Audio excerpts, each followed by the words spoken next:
The Magicka Warden. You're going to want to pick up this build if you like hard-hitting, fast magic users with range, also can do some damage in melee, and you like the pet loadout, you're going to want to stay tuned and watch this build. Welcome back, gang. It's Deltia from Deltiasgaming.com here with the Druid, an ESO Magicka Warden PvE build that's going to work great in the Blackwood chapter. So much fun. I haven't really spent a lot of time with it. Now I wrap my brain around it and I'm ready to show you what I've created. This build is going to cover the typical juicy topics: skills, gear, champion points, and more. So you're going to want to stay tuned. Timestamps are below if you wish to skip ahead to certain sections, as well as other important links, including the written build. I'm going to give you a couple different loadouts, whether you're a beginner, solo player, or in the group. Let's get to it. So we're going to start with the beginner gear setup. I use two 5-pieces. The first 5-piece is Spinner's Garment. It's obtained overland Malleable Tour or via traders. Therefore, it's very, very easy to get a hold of. Just as you start the game, either leveling or at endgame, you can buy it or go farm it yourself. The 5-piece is going to give a spell penetration, which works well with light armor, especially if you're playing solo. However, this is not going to be that good later on in the game when you play more coordinated groups. But the fact that you can get it on your own or traders makes it a great starter set. The second set is Mother's Sorrow, obtained in Overland Deshawn or via guild traders. This set is good for starters or endgame because it gives us so much spell critical, which is a fantastic PvE stat you're going to want to get a whole lot of. So it's another set that you can get while leveling or at endgame or purchasing it. So both of these together go very, very well. And the last set that I use is Willpower, only a 2-piece activated on my staff. The reason being is it's so cheap and easy to get a hold of this. You can get it through Imperial City Keys or Dungeon Fighter or on traders. So what I've done is use this setup to complete VMA and Veteran. Also, I've used this setup on PCEU when I was sub 200 champion points and did the same thing. So it's a very beginner friendly starter set that you can complete a lot of content and do decent damage. Now, for you solo folks out there, this is what I came up with and I've been using when I'm playing solo or in a group that's not very coordinated. I go with a 1-piece Slime Crawl. So Slime Crawl, you can get it from Veteran Dungeon Wayrest Sewers. And the 1-piece provides a ton of critical chance. So only one is going to be activated at all times.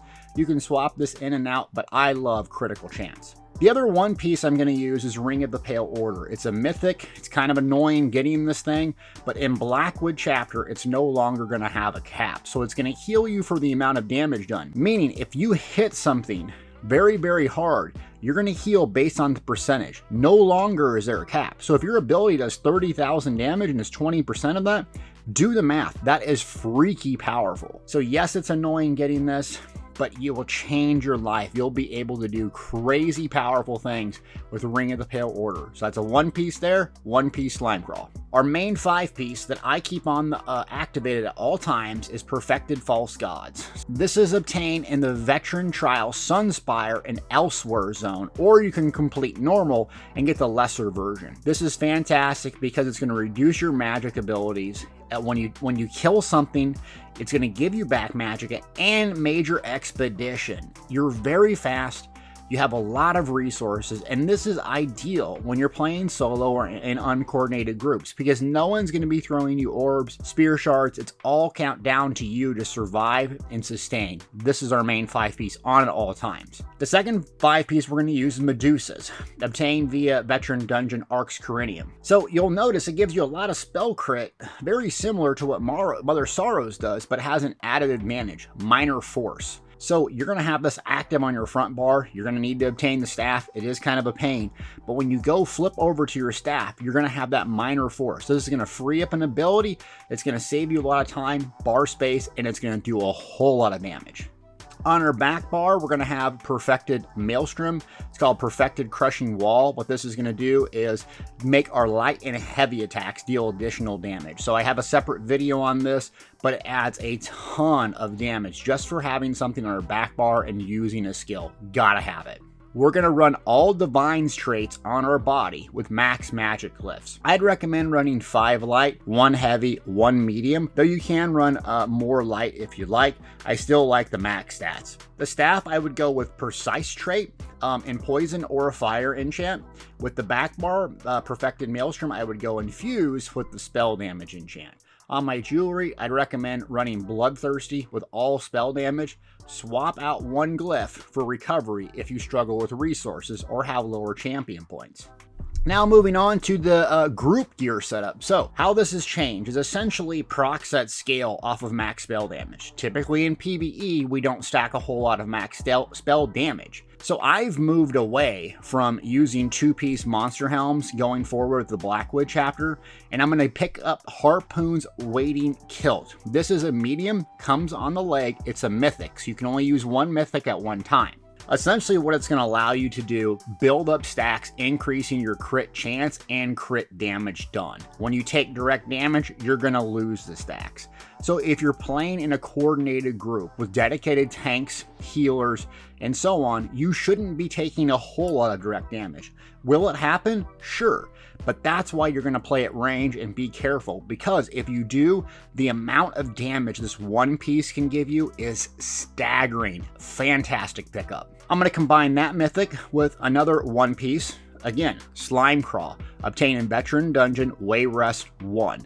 Very good because it gives you a lot of crit chance just for a one piece. Then we're going to run Mother's Sorrow. So this is, again, obtained overland or via traders. Gives you a lot of spell crit, along with Medusas. We've already talked about that. Veteran Dungeon Arx Crinium. So you're going to have a ton of critical. You're going to have the minor force.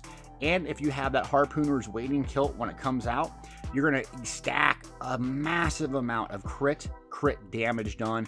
This thing will hit insanely hard.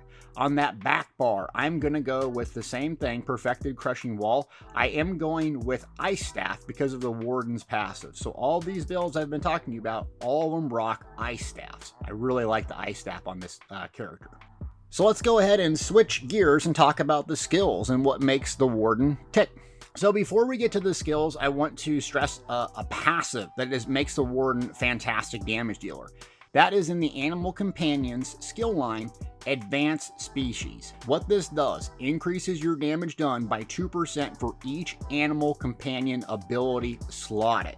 So that's kind of why you're going to load up your bar with Animal Companion abilities, because this passive is so optimal. The build that I came up with, the Deep Fissure skill, in the Animal Companion tree is what this centers around. What it's going to do is it's going to shoot out an attack, do damage, AoE in front of you. Physical and spell resistance is going to be reduced via Major Breach. The trick with this build is it's kind of complex, centering around this 3-second ability. So you cast it, you're going to do an ability or 2, bar swap, cast it again, ability or 2, cast it, bar swap.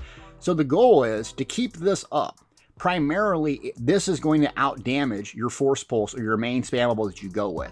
So if you're doing this right, you shouldn't be sitting there hitting your main spammable over and over and over, because a 3-second Deep Fissure, it's going to be up a lot. Remember, single target, AoE, this skill is a game changer. Next skill up is the Infection, so Fetcher Infection. What this is going to do, it's going to be a damage over time, okay? Every second cast of this ability is going to deal a little bit more damage.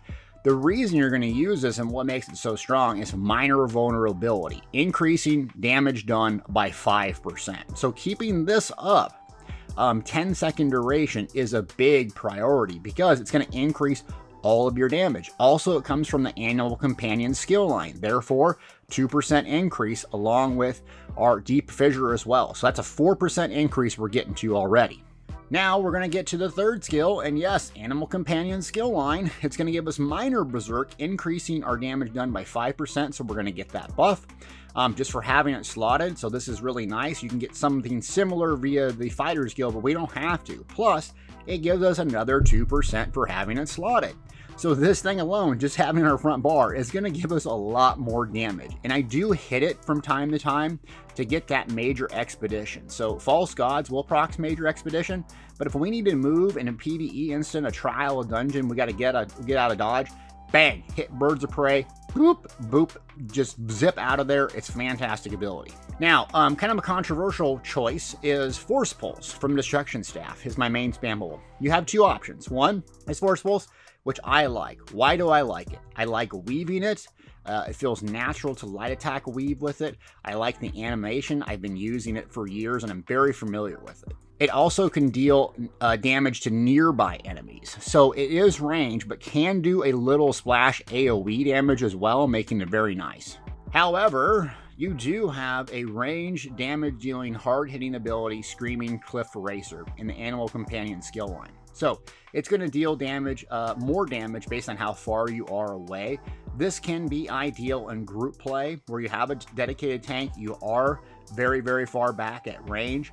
Though, pick one that you like. As a longtime player, I prefer Force Pulse, but having Screaming Cliff Racer on your bar will give you an added benefit as well. I just don't like the skill. And the last ability on our bar is going to be Inner Light from the Mages Guild. Slotting it's going to give us spell critical on our front bar, and it's also just going to give us a flat boost to our max magic, essentially making us do a little more damage. Consider this a flex spot. So if you like something like a shield on your front bar, or you want another damage over time effect, or heal, or elemental drain, or something else on there, feel free to flex this in and out, but I like it because the bar is quite simple. You have essentially a spammable, a 3-second, and a 10-second damage over time effect. Now going back to our back bar, we're going to start left to right, and Necrotic Orb, Mystic Orb is on here by default. So it's going to be a little more situational in the new chapter, Blackwood. However, it still does really good damage over time. Consider this your flex spot on your back bar. When I'm playing solo, Mystic Orbs usually is not on my bar, and I throw on Inner Light to increase my max magic. However, when I am playing group and in Blackwood, it does hit decent. Plus, the synergy, giving back resources and doing AoE damage is still a really good skill to use.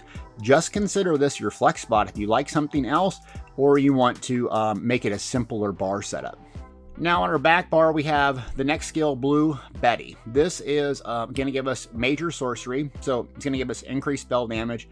Primarily the reason we're using it is it's a nice sustain tool. It's going to recover and restore Magicka over time, going to give you that buff, and it's going to remove one negative effect from you. There's zero cost to use this, so something that you can use, and I've used in PvP, is casting this over and over. So when you initially cast it, it will remove one negative effect from you. So if you're struggling, you have a bunch of bleeds or poisons on you in PvE and it's removing one, don't wait 5 seconds. If you have time, recast that sucker over and over and over to get those off you. But put this on your back bar, keep it up at all times, definitely a good skill. We have our survivability skill in the light armor, and that is a shield harness magic, which I like because it comes with a little bit of sustain. So I use this primarily when I'm taking pressure, my health dips, or if I know I'm going to take a lot of pressure. I combine harness magic with dodge rolls. So if I have excessive stamina, I'll do a dodge roll to avoid attacks. If I don't and I'm getting low and I know I'm going to get pressure, there's damage over time, there's flame effects, or I have to go in the lava, that's when I use harness instinctively and then engage in combat. So use it, health dips, or when you know I can't avoid attack, I gotta eat something here, click it, it'll keep you alive. Okay, now you have 2 damage over time effects. Winter's Revenge is 12 seconds. So typically you want to cast longest to shortest, right? So you want to start with Winter's Revenge. It's going to deal frost damage, and it has a higher chance to apply the chilled status effect. Chilled status effect is very, very nice. You're going to want to have this in your group. The second ability that I go with is Unstable Wall of Elements from the Destruction Staff skill line. With an Ice Staff, what this does, it'll deal less damage, but it'll grant damage shields and immobilize chilled enemies. You're a warden, you have a skill line based on ice, using that chilled status effect. It makes a lot of sense. This morph is going to have an explosion at the end. So if you want a longer lasting damage over time, switch the morphs. If you are comfortable with rotating that out every 10 seconds and recasting it frequently, take this because the AoE damage is quite nice. Now we're getting to the ultimate. We're going to double bar this ultimate. Eternal Guardian, 2% damage just for having it on here. When I got this, I did not understand how and why this is so impactful. The reason this is so nice is your pet, the Eternal Guardian, will attack enemies in between. So you have it summoned, it's automatically doing damage. Plus it stuns mobs. That is very, very helpful when you're doing solo content or PvE and something's pressuring you. You'll be surprised at how many times this saves your life because a mob attacks it, it stuns something. It's just passively doing work just for having it on your bar. It's fantastic. Not to mention, you can use the ultimate at 75, causing the Grizzly to maul an enemy dealing magic damage, and it deals more damage 25% or lower. So essentially it kind of acts like the Warden's Execute. This thing will hit ridiculously hard the lower they get. So you're going to kind of want to use this every 75 ultimate just instinctively. It's kind of almost like a second, another skill that you would have. But I've used the Meteor, I've used Destruction Ultimate, and I can't justify really using it, and I really strongly recommend using Eternal Guardian. It's a fantastic ability now that I know why it's so good. So let's talk about the rotation here, and it's a bit complex, okay? So you can use Necrotic Orb or not, but essentially what you're going to do is the Blue Betty next you're going to start. That doesn't require a target. It's out of combat. On your front bar, you're going to hit Deep Fissure, and you're going to immediately bar swap. Now, on the back bar, as I have it set up, we have a 12-second dot, Winter's Revenge, and a 10-second. So you go 12, and then Unstable Wall, light attacking in between. And then, if you have Mystic Orb, you throw that as well. You bar swap back, and the trick is casting Deep Fissure first, okay? Something I struggle with and kind of instinctively. Almost every bar swap or every 2 or 3 action, Deep Fissure needs to be cast. Once you got that done, you're going to hit your Infection on them to keep that vulnerability up, and then you're going to do a Force Pulse or 2. Then you're going to cast Deep Fissure, bar swap, back to applying your buffs and debuffs. So essentially it's 1 or 2 actions, Deep Fissure. 1 or 2 actions, Deep Fissure. You're constantly bar swapping a lot. So if I were you and I want a simplistic build, you could essentially move Unstable Wall or Winter's Revenge up to your front bar and have maybe a heal or inner light or both on your back, and then you wouldn't have to do a bunch of bar swaps because it does get a bit complex. But if you keep those up, you're going to do a lot of damage AoE, and that chilled status effect will help out your team, as well as minor vulnerability. So do your best. The build centers around that Deep Fissure skill. Okay, we're going to talk about Race, Consumables, and Mundus Stones in one fell swoop. Race, what I would go with. High Elf is optimal for all-out damage and sustain. This character I'm actually playing is a Breton. So it's great sustain, it's a good magic race. I like the Breton if I'm going to play PvE and PvP with a magic user. You can really tell a difference in the resource sustain. However, if you were wanting just this character for optional PvE damage and sustain, I would go High Elf. Another option, Dark Elf. It's great magic damage, it lacks sustain, but it gives you flame resistance. Plus, you can switch between magic and stamina very easy. Because the passives give you max magic and max stamina. It gives you max spell damage and weapon damage. So it's a great all-around race if you have good sustain, or you can swap in and out of food. Consumables, buy stat food, blue food, so max health, max magic is really good. If you're struggling with sustain, you can use the Clockwork food as well. It's going to lower your HP a bit, but swap it in and out. One of the benefits of a Breton is I have such good sustain, blue food is no problem for me. Potions. I do use spell power potions because sometimes I don't have inner light on my back bar. It's an expensive solution, but I'd rather have 100% uptime if I'm doing really hard content. Or you can just use normal spell power potions and also keep a little bit of tripods on you as well. You can use poisons on your front bar if you like, or a fire damage enchant. Those are both good options. And also, if you're grinding champion points and you're a little bit behind, consider using scrolls and keeping those on you, because it'll help you get to that power cap around 1500 in Blackwood that's coming up. Mundus stones. I go with the Shadow or the Thief. Both are good options. I'm not a math nerd, but if you're around 50% spell critical, I tried the Shadow for more crit damage, but the Thief, there is no diminished returns on crit, so you could use that as well. The Lover is pretty good for solo content, but you gotta check your offensive penetration because you don't want to get up a certain amount, and then it's just a dead stat if so. So I would recommend the Shadow for most players. It works very well. Next is champion points. I'm going to go over the slottables. I have a detailed written thing on my website, so please click that in the link below. In the red, Fitness Tree, Rejuvenation, Ironclad, Boundless Vitality, and Siphoning Spells. In the blue tree, I go Fighting Finesse, Deadly Aim, Thaumaturge, Biting Aura. In the green tree, I go Treasure Hunter, Rationer, Liquid Efficiency, and Steed's Blessing. And that is the Magicka Warden PvE build. So pick it up and change the gear for what you're playing. Also, make it your own. If the skills don't make sense to you, you can do something more complex, or you need something less complex. Flex skills in and out, because ultimately, this is what works for me, but it needs to work for you. So use this as a template, as a building block. If it doesn't work for you, simplify it, make it more complex, try different things. Because I'm having a blast using it. I love the fissure skill, and that I have to kind of cast that and keep that up at all times, plus the ice effect and the Warden. All the animations and things I didn't like about the Warden, I find myself loving now. So thank you for tuning in. Check the written build for constant updates, and we'll see you next video.